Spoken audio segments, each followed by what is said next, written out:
This Corsair Vengeance PC has a 5090 GPU, the most powerful GPU in the world right now. But is the best of the best actually worth that hefty price tag? We're going to take you through our full experience with the 5090 and 5080 version of this PC to help you decide if it's right for you in this 100% honest review of the Corsair Vengeance A5100.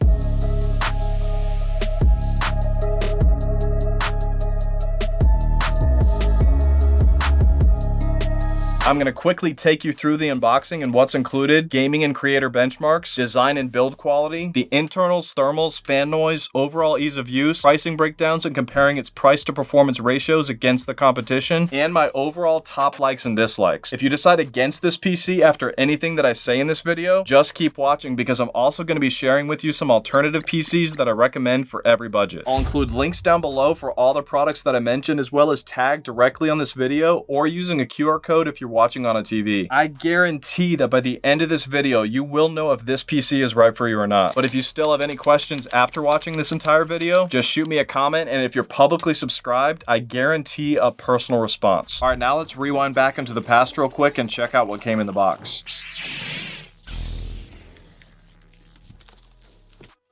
Inside the box, we've got your typical, very obvious instructions.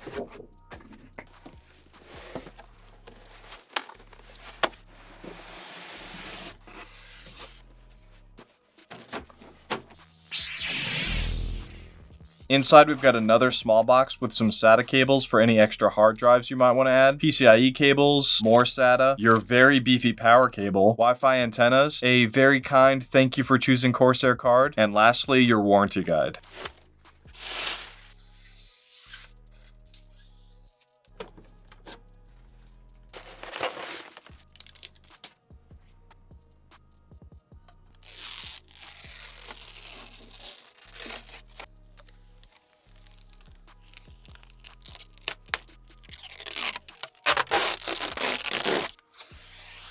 So this PC was built with Corsair's 2500X dual chamber case, and design-wise, I do love the panoramic front to side glass panel design and the fact that most of the cables are hidden in that second chamber behind the motherboard, giving it a very clean look on the front. But overall, there's definitely more practical cases than this. It is fairly short at only 14.75 inches tall, but it's 12 inches wide and 18.5 inches deep. So it is going to take up quite a bit of your desk space with a 222 square inch footprint. You get 9 fans total in here. All of them 120mm fans, except for these back intakes, which are larger at 140mm. Then we've got 3 more intake fans on the bottom, with the other 4 at the back and top being your exhaust fans. To the right of our CPU, we've got our Corsair Dominator Titanium RGB DDR5 RAM at 6400 MHz. We've got 2 sticks of 32 GB for a total of 64. Honestly, this amount of RAM is kind of overkill. Most games don't use more than 16 GB, but this could be pretty useful for 4K editing, motion graphics work, or 3D modeling and animation. The star of this PC though, something that you actually can't find anywhere but in a pre-built like this one, our 5090 GPU. This one is a Gigabyte OC 5090, which actually has an MSRP of $2,600 by itself when it actually decides to come back in stock. Probably the heaviest GPU that I've ever held. Way heavier than the 5080 GPU from another Vengeance PC that we also tested in this A5100. But both are quite a bit larger than last year's 4080s and 4090s. One thing that I'm actually pretty impressed about is that they somehow managed to mount this GPU so securely in the back that we literally have no sag on the heaviest GPU that I've ever held without a GPU support bracket. That's impressive. Behind the GPU, you can see that Corsair is using MSI's B650M Project Zero Micro ATX motherboard. Unfortunately, in order to access either one of your SSDs, you first have to remove 4 screws and lift off this giant metal plate. Thankfully, on the back of that metal plate, we do have 2 thermal pads to help keep those SSDs cool. In here, we've got dual 2TB MP600 Core XTs. We tested these at about 6,000 megabytes per second read and about 5,700 write. Fast, but nowhere near as fast as the 10,000 megabytes per second speeds in that SSD on the i8300 that we just tested. Also, bad news for those of you that want to add an extra PCIe expansion card in here. The only extra PCIe slot is blocked by the GPU. Also, no additional slots for any more super fast M.2 SSDs. And then swinging around to the back and removing the back panel, the only thing back here is your cable management and a 1200 watt Corsair RM1200X shift modular power supply. And yet again, some more unfortunate news, absolutely no more room for any more storage drives in this giant second chamber. Even the cheapest budget-friendly builds have some sort of extra storage capabilities back here. Normally this 2500X case has a hard drive cage up here, with 2 drawers for 3.5-inch mechanical hard drives. But since this power supply is so big, these cables that are coming out of the side are blocking the ability to put that back in. For the ports on the top, we've got a reset button, 2 USB-A's and 1 USB-C, a headphone and microphone combo jack, and your main power button. On the back, flash BIOS and clear CMOS buttons, an HDMI and display port for connecting directly to your motherboard when your GPU isn't working properly, a 2.5G Ethernet port, 7 more USB-A's and 2 more USB-C's, connectors for your Wi-Fi antennas, microphone, line out, and line in. And on the back of our 5090 GPU, 1 HDMI and 3 display ports. So the main software that's included in this PC is the iQ app. This is going to be your go-to for messing around with all the RGB lighting, and yeah, it's got a lot of options. You can pretty much customize everything in here. There is a ton of animations, but only a small percentage of them don't look dumb. I personally like Corsair Blue or maybe this default watercolor. You can also use iQ for checking your system vitals, like temperatures, speeds, and power usage for your CPU, GPU, and RAM. In here is also where you switch between your fan profiles depending on whether you want a quieter PC that runs a little bit hotter or prefer a cooler PC that sounds like a jet taking off. And for the advanced crowd, the BIOS is where you're going to find the fun stuff. You can boost your RAM with XMP or mess around with overclocking if you like to live on the wild side. All of my benchmarking that I'll show you here in a sec was done without any overclocking. I did make one unfortunate mistake with this PC though. Usually top tier pre-builts like this one ship with XMP already enabled. This one did not. So I originally had all of my tests running at 4800 megahertz on the RAM, not 6400. So yeah, I had to redo all of my tests on this twice. Don't make that mistake. Now when it came to the fan noise, these were my results after testing each of the main fan profiles. In quiet mode, it was about 40.3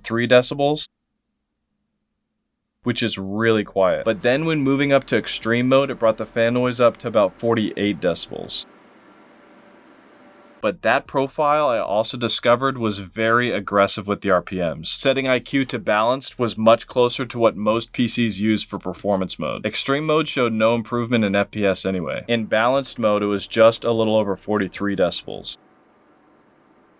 One of the quietest when the computer was idle and not doing that much, and about average when the fans were cranked up to gaming performance levels. Now, as far as the thermals, you can see in our thermal imaging time-lapse from computer off to full-on gaming that just like most gaming PCs, heat does start to build up against the glass right next to the GPU. Opening up the side glass panel reveals in detail what's happening as the side of the 5090 GPU does generate quite a bit of heat. Most of that heat does successfully escape out the back and top exhaust fans though. This right here is a close-up of the GPU connectors after pushing about 600 watts for an extended period of time. I know there have been a couple stories about some of the melting with NVIDIA's new 50 series GPUs, but I really pushed that 5090 hard. And you can see that after all of our stress testing, we did not have that experience at all. These were our CPU temperatures for several different games at 1080p. Compared to the other recent top tier pre-builts with the same specs, it was a bit cooler than average. And then averaging all 1080p gaming temperatures data and comparing this PC against many of the other pre-builts